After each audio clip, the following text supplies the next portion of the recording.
Good morning, yeah. So we were talking about this unification,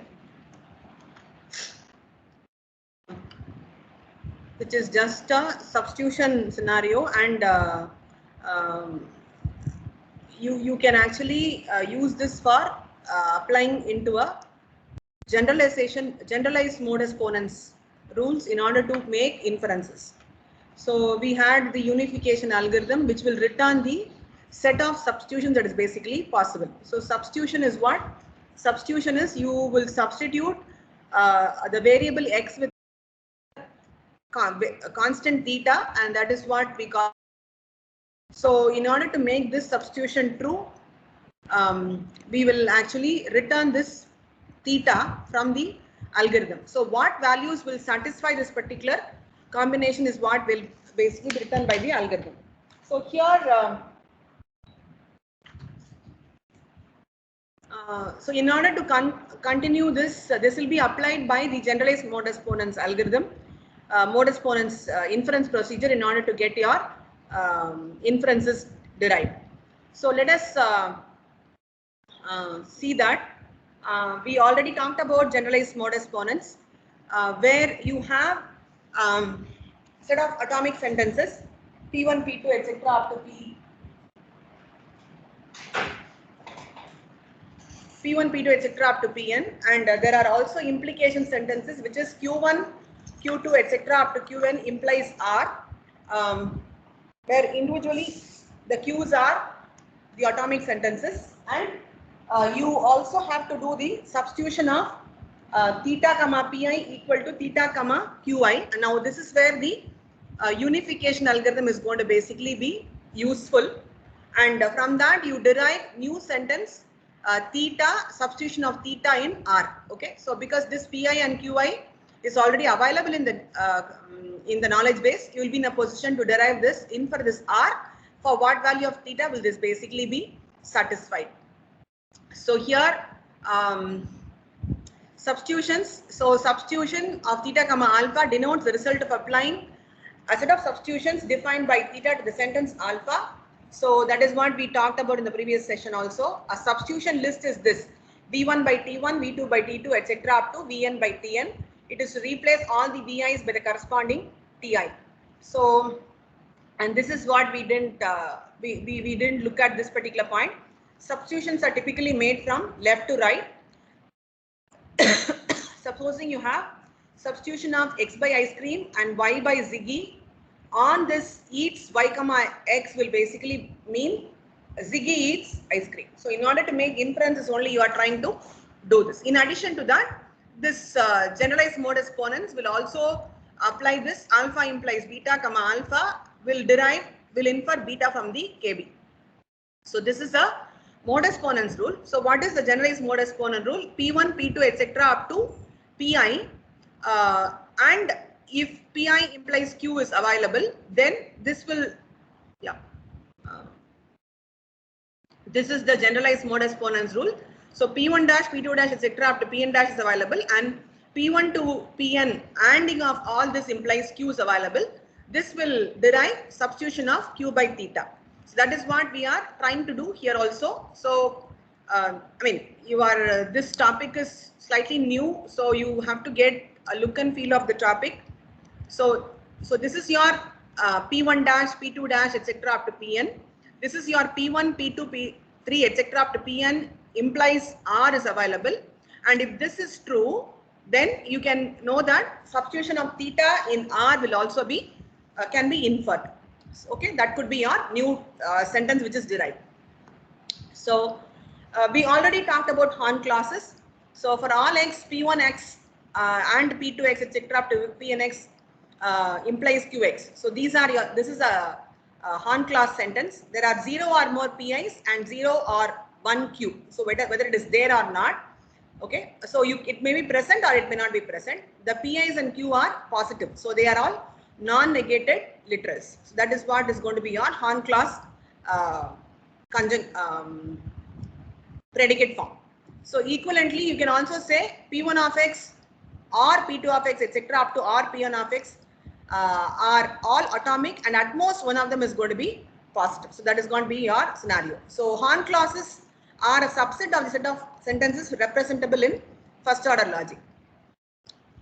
So the special cases are P1 and P2 etc. up to Pn implies Q, and P1 to Pn implies false and true implies Q. So these are special cases of Horn clauses, and these are not Horn clauses. That is, ORing of the sentences alone is not going to be a Horn clause, and the RHS will basically be this is ANDing of sentence, which is fine. LHS is kind of like a Horn clause. The RHS is not a single variable.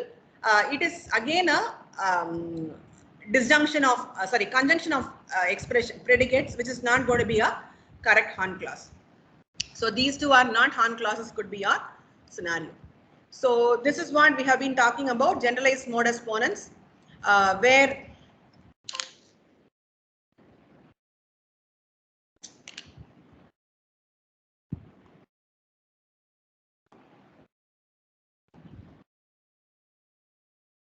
so P1 dash etc. up to Pn dash and P1 to Pn implies Q is there. Then you are deriving Q and theta, where this substitution of Pi dash on theta is equal to substitution of Pi comma theta is true.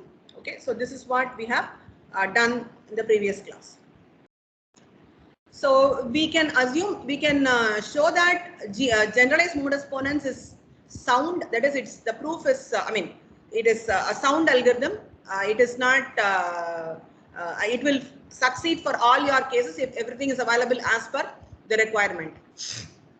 Okay, so for any sentence P, you can actually prove this. For any sentence P, you can say P entails P theta. Okay, by universal instantiation. And then you can also expand this to say P is nothing but P1 etc. up to Pn implies Q, and this will entail P1 to Pn implies Q on theta, and this will basically, if you take theta to all the sentences, okay, so P1 theta etc. up to Pn theta will imply Q theta. Now what does it basically mean? Substitution of P1 comma theta, substitution of P2 comma theta, and this is substitution of Pn comma theta implies substitution of Q comma theta. So this is your sentence, and P1 dash etc. up to Pn dash is available in your knowledge base. This will entail P1 dash and individually they are available. So definitely individually they are available. So definitely ANDing of that will also be entailed, and this imply again giving theta as a substitution, because what is true, this is already known to be true. So I did Pi theta here, so I will do Pi dash theta here.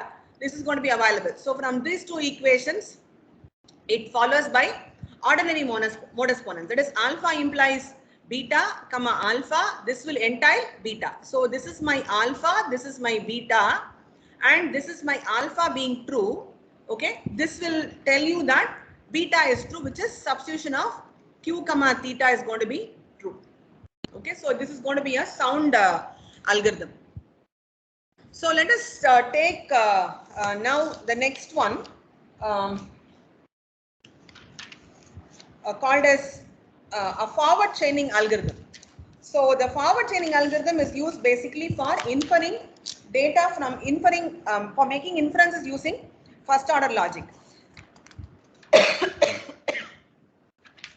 So let us take this particular sentence and then try to apply forward chaining algorithm for first order logic in order to making inferences. And this inferences typically uses your generalized modus ponens rules, as well as it will use the unification algorithm. Anyway, generalized modus ponens rule will indirectly apply unification. Now class முடிச்சிட்டு கூப்பிடவா? நான் 12க்கே join பண்ணல, 1 மணிக்கு தான் join பண்ணுவேன் நான். 2 o'clock. அதுதான் நானும் சொல்றேன். 2 o'clock 8th slot எங்களோடது. தெரியலையே எனக்கு. இல்ல மல்டி லெவல் கிளாசிஃபிகேஷன்.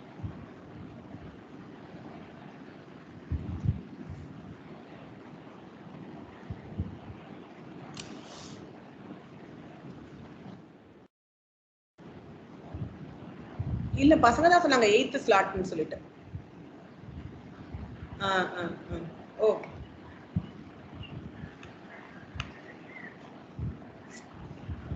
அப்படியா? எனக்கு இப்ப நீ கிளாஸ்ல இருக்கேன்னு சொல்லிடு. சரி. Okay okay okay. Right. Okay, the law says that it is a crime for an American to sell weapons to hostile nations. The country known as an enemy of America has some missiles, and all of its missiles were sold to it by Colonel West, who is America. So this is your input data. Now you need to convert this into a KB representation, KB, by using first order logic representation.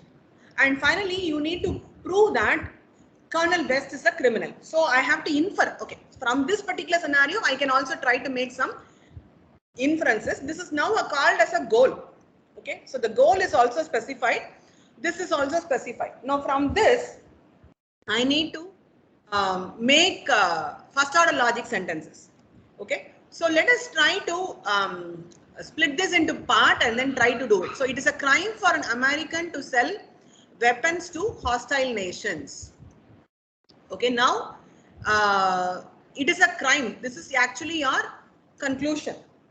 Okay, this is your conclusion, and you talk about Americans sell weapons hostile. All these are your functions. So let us try to take this sentence by sentence and then try to break it into first order logic statements. So the first one says it's a crime for an American to sell weapons to hostile nations. So if X is an American and if Y is a weapon and Z is a hostile nation, then if X sells Y to Z, this implies X is criminal. So I have got a ANDing of sentence. So here I have P1 and P2 and P3 and P4 implies Q of implies Q. Okay, let us not confuse with X, Y, Z, etc. So P1 and P2, etc. up to P4 implies Q is what I have from the first statement. Then the country NONO, an enemy of America, has some missiles. Okay, and all of its missiles were sold to it by Colonel West, who is American. So I need to expand this. The country NONO. So NONO is a country. Okay. So I should in fact even say country NONO. Okay, NONO has some missiles. So that is my scenario, and then I also have enemy of America. Okay, so an enemy of America,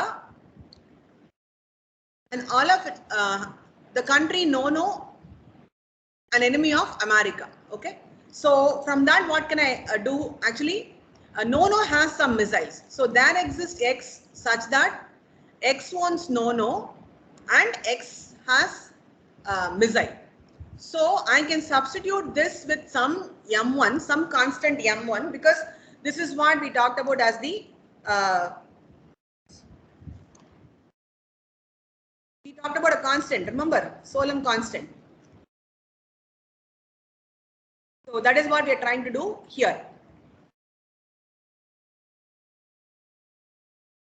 Constant. So we talked about there exists, and this one will yield this alone. So the there exists can basically be removed. So that is what we are trying to apply the second statement.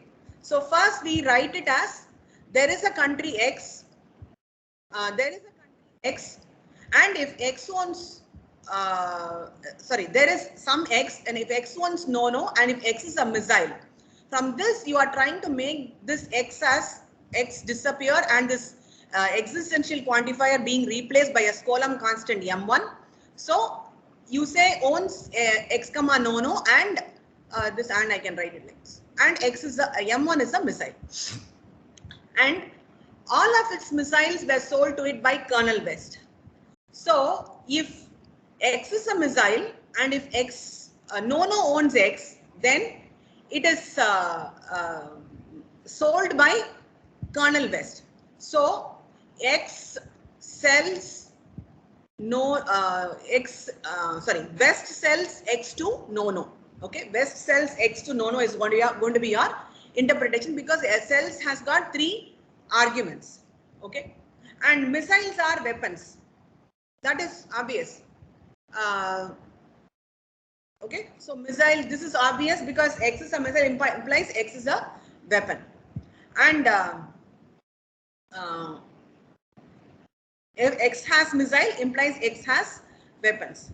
An enemy of America counts as hostile. So here an enemy of America, and that is actually called as hostile. So this is also available in your, this is an indirect inference that you're trying to make. So X is enemy of America. This implies X is hostile to America.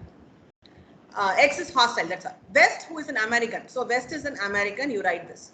And then the country no, that is the first sentence. The country second sentence, an enemy of America. So here no and America are enemy. So this is how you create the knowledge base. So from the data, you can try to split that into multiple functions and then try to create information.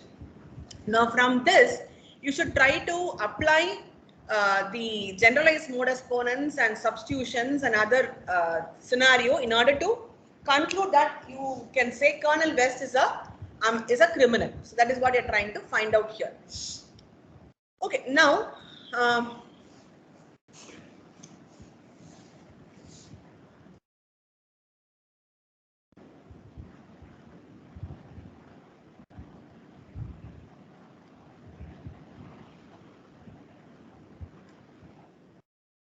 so you can actually do this forward chaining algorithm, which is going to be seen today now.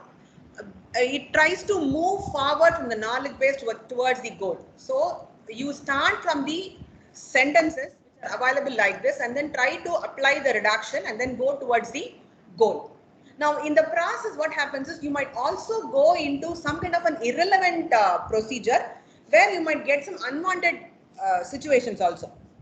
That we will see actually with an example now. Okay, so what happens is you try to apply this forward chaining algorithm, and you can also have the statement that inferences using the generalized modus ponens is complete for knowledge bases containing only Hahn classes. So you will check whether it is going to be only Hahn classes. Maybe yes, because it's only ANDing. And so these are all Hahn classes we said, right? So the RHS is not a conjunctive normal form or in a disjunctive normal form. So RHS has got only a single scenario, so it's going to be in Hahn class. So the forward chaining, so what you do is you will take only those individual components. So you know that M1 is a missile, M1 owns no, American, West is an American, okay, and enemy no, America. Okay, so you took this, you took this, you took this, and you took this. So 4 things you have taken, and you can combine these two to derive this. Okay, and then you can combine this and hostile and then apply that finally. So I have just highlighted in red color whatever we have basically used. Okay, I will probably put 1 minute.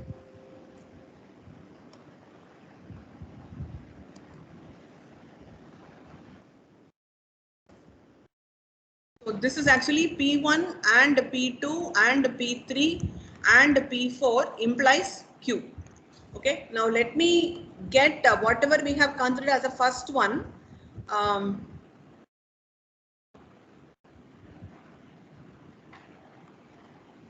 So we have considered American missile owns an enemy. Okay, American missile owns an enemy. So this is the first thing that we have basically considered. Then you already have, if M1 is a missile and M1 owns no, then you can conclude from this algorithm. I'm going to use another color. So the second level,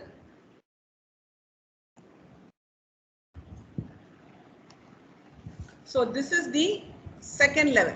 You are applying that in the second level, okay, and then call it as this was combined, okay, and this was also used. If X is a missile, then it implies X is a weapon. This was also concluded, okay, and enemy from that hostile is also concluded. So how did we conclude that?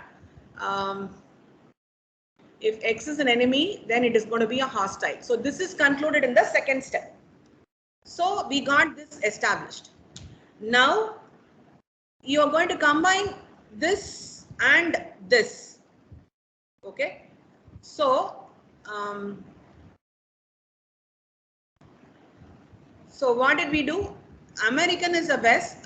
So you had 4 rules here. The first one, if X is an American and if Y is a weapon, so X is an American, Y is a weapon, and if X sells Y to Z, okay, and this implies, and it's a hostile, okay, and Z is hostile, this implies X is criminal. So you try to kind of apply these 4 and then got this to be established as the last step.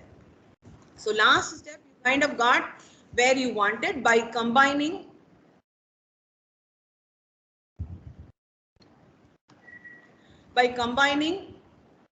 this one.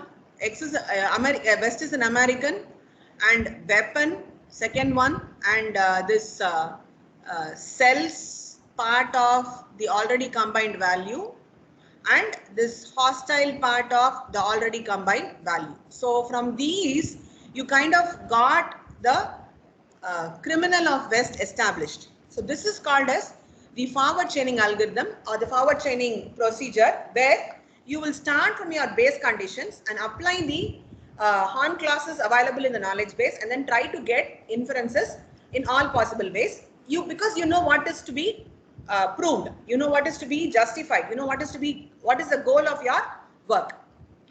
So here what happens is the forward chaining algorithms are sound and complete for first order definite clauses. So in the sense that you have only definite clauses. That is, what is definite clauses? There is at most only, there is exactly one positive statement. So that is going to be a definite clause. So we talked about definite clause, or we talked about existential clause, right? So it contains 0 positivity or no positivity.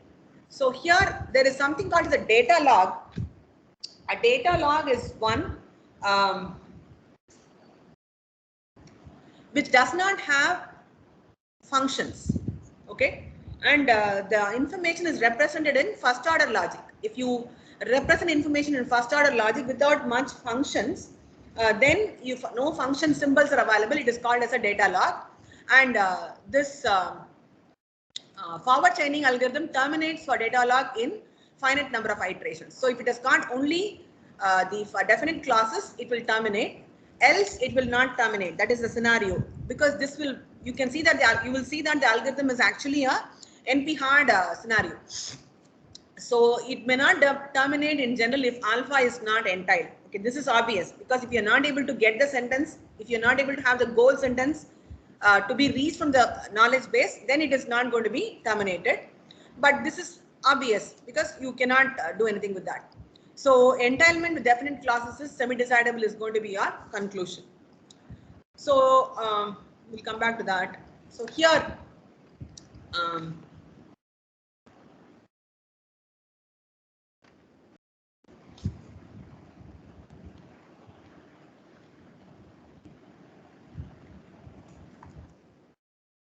algorithm.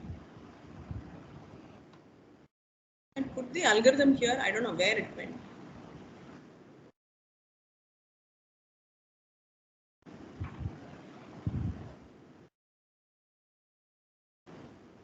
I'll just give you the algorithm.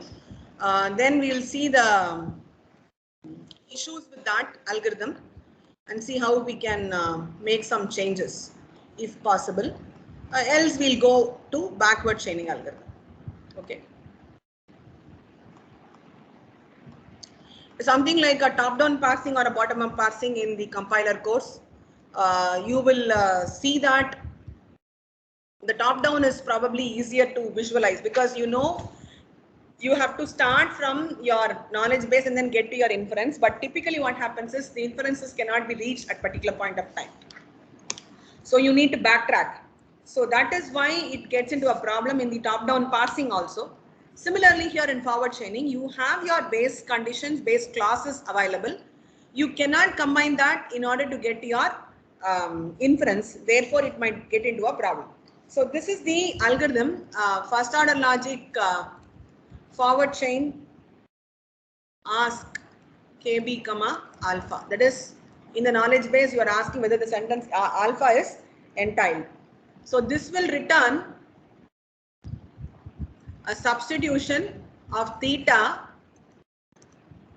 or it will return false if it is not available. Okay. So you have a repeat until a variable new is empty. Okay. And this new starts with an empty set. So for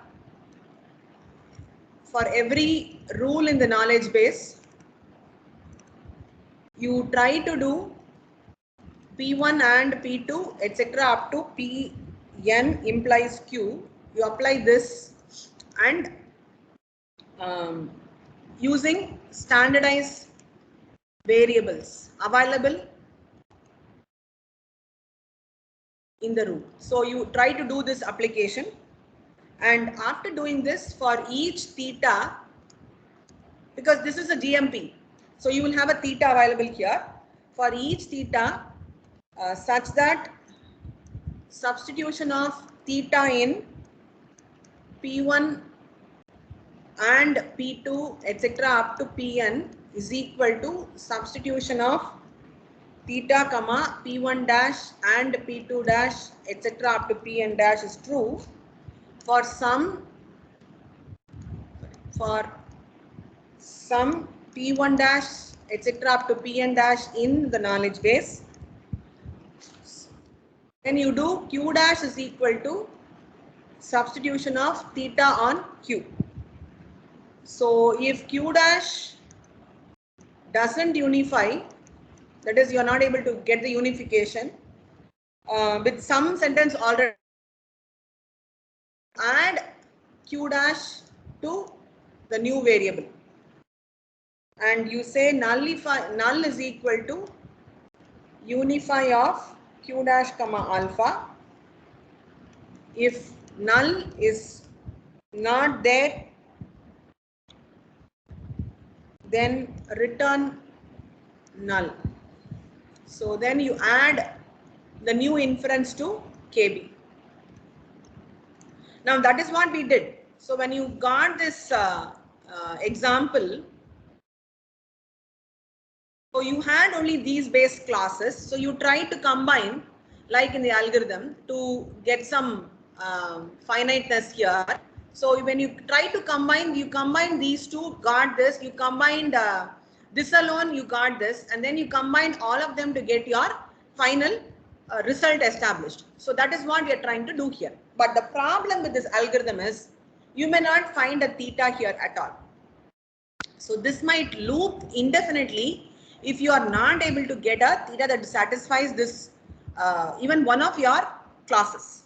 Okay, so that is the problem with this forward chaining algorithm. So you are trying to apply the generalized mode exponents rule. So if it is available, okay, if it is available, even it might go into any number of iterations, that case it is okay, but you are applying generalized mode exponents rules only here. So what if your sentence is not available in the knowledge base? What if your inference is not available in the knowledge base?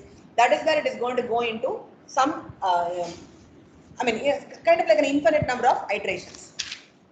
But the problem with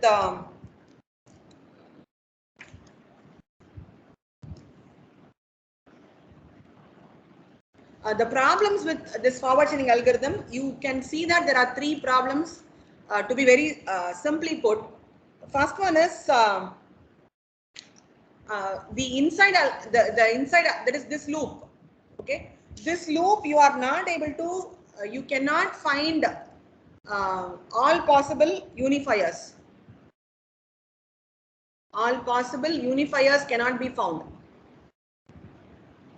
Okay, that is one scenario. So you cannot find this theta. Okay. The second, because this will call for some kind of a pattern matching which may not be applicable, you need to do inferences, which is not going to be possible for all scenarios. Secondly, the algorithm checks every rule on every iteration to check for the premise being satisfied. So every rule is checked on every iteration. Okay. So which is not again going to be possible because as you could see in this example itself, you will not get this complete data derived from this scenario, from the for proving criminal as West as criminal from this scenario. So you may not get the answer for everything. So you are unnecessarily wasting time by checking all the possible rules. Third inefficiency is it might generate some facts which are not necessary, could be generated. So which is going to be again a waste of effort. So what happens is this can be this problem could be converted to a constraint satisfaction problem. We have not talked about CSP in the initial stages. So, but anyway, you know graph coloring problem. So you can convert this to a graph coloring problem and then apply the rules because, and you know what is the characteristic of a graph coloring problem. It is going to be a NP complete problem, which is as hard. So the inner loop, when it tries to check for a sentence which is not available, it might actually get into a NP kind of problem. So you go in for what is called as an incremental forward chaining algorithm. Okay, you go in for an incremental forward chaining algorithm. So what happens here? You are trying to check all possible substitutions. You may not get it. Okay, so there are three drawbacks as far as this forward chaining algorithm is considered. First one is you cannot find all possible theta values, because when you look at finding all possible theta values, it becomes like a pattern matching problem which may not be correct, and every rule is going to be checked. Okay, that is going to be the situation. So you need to check all possible rules, and the facts are not certain facts are not necessary to be derived. It also tries to derive those facts as part of your available based on the knowledge base contents available.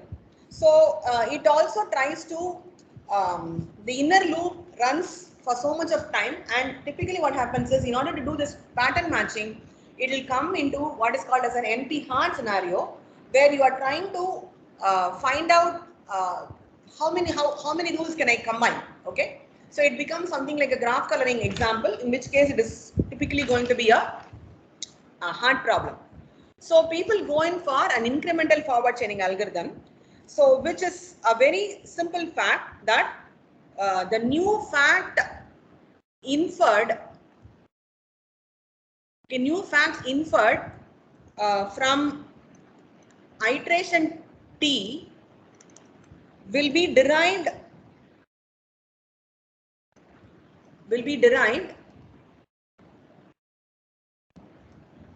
from at least one new fact inferred on iteration T minus 1. So you are basically trying to establish something like a Markov property, but not necessarily a pure Markov, because it says at least one fact, not all facts of T minus 1. So this is what is done in forward algorithm. Okay. So in that case, it might actually get into some kind of an irrelevant facts being eliminated. Okay. So that is what we are trying to do here. Of course, this problem is algorithm is a waste of efforts, is what people try to do, and therefore they go in for the backward chaining algorithm. Okay. Okay, I'll come back to this example now. So incremental forward chaining, you no need to match a rule on iteration k if a premise wasn't added on iteration k minus 1. So this is just a reverse of what, I mean, this is just the negation of what I just now said. So if you have to match a rule on iteration k, you should have at least matched one rule in k minus 1. And that alone can basically be derived. So matching itself is actually expensive. So if you index the database, then you can allow for order of one retrieval of known facts. So forward chaining is typically used in deductive databases, but we are not. I mean, we have gone away from deductive databases itself. So it is trying to be difficult.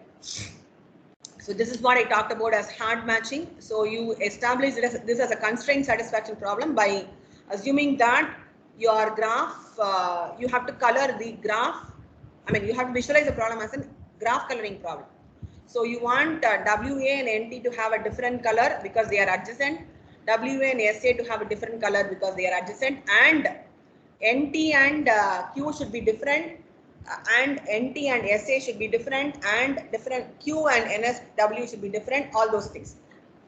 Now this NSW, WA, NT all are cities in Australia. So if you can apply this logic here, if it satisfies, okay, then it call it as a colorable graph. So you can apply this color and see if it is going to be colored or not colored. This is backward chaining. Now let us get this example. Okay. Now try to, assuming that this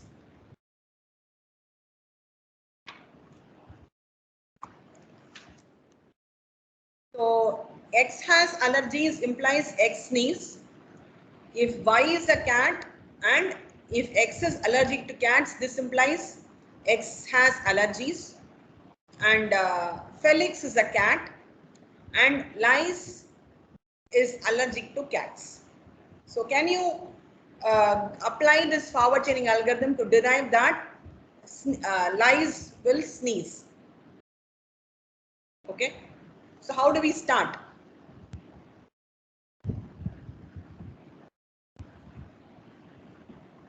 So you can start with the base condition. Cat is, Felix is a cat. So similar to how we started here. So these conditions, okay. So I'm going to apply cat, Felix is a cat and Lies is allergic to cats. So this is Y and this is X. So I can use this is used. Now I can basically combine these two. So this says what? Y is cat and X is allergic to cats. Then I can say X has allergies. So allergies of Lies. Then using this rule, I can say allergies of X implies sneeze of X. So sneeze Lies. So you can try to derive. So this is ANDing of the two statements. This is just a implies application. So like that you can try to derive. Now the actual challenge lies in getting the sentences in this particular format from your logic, from your sentences. Okay, that is going to be the challenge, real challenge. Okay. Next one is called as, okay, if there is a forward chaining, there has to be a backward chaining. So this is the backward chaining algorithm.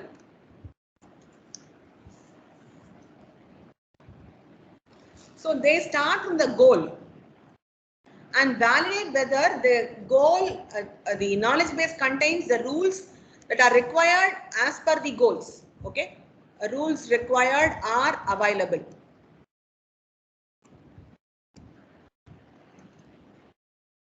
Okay, this is what we are trying to check here. So from the goals, you start checking whether the other relevant facts are available in the knowledge base. So here,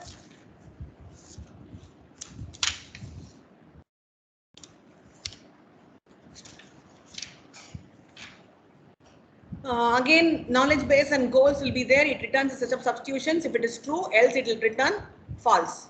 So if goals is empty, then you return theta. Whatever was the existing already computed value return. If it is not empty, you make a substitution theta on the first set of goals. And for each R in the knowledge base, so where standardized apart is equal to P1 to Pn implies Q, and unify of Q comma Q dash succeeds with theta dash. If these two succeeds, then you can call the answer as first order, you call it recursively. Backward chain, ask knowledge base P1 to Pn given the remaining goals, and theta will be theta comma theta dash union answer. So that answer also you try to give it to the algorithm. So you call this recursively, and this is how it basically says. So West is a criminal. So from that, what you can basically say, we are trying to now applying the variable to the constant. So X is an American. Then where is this criminal of West available? So you have this knowledge base which contains criminal. So this alone is available. So you're trying to do an RHS to an LHS match. So criminal of X, and then you're trying to do this. Okay. So that leads to 4 possibilities. Okay. Now you have to verify, are these true or not? So if this alone is true, that is obvious. So X is an American is true. West is an American is basically true. Okay, X by West. And then now you have to do this weapon, cells, all these should be validated. So what you would do, if missile of Y implies it's a weapon, so that you have validated. Then Y by M1, so that is going to be your second theta. Then this one, this we combined, so cells is on the RHS. If M1 is a missile and M1, a no wants M1, this implies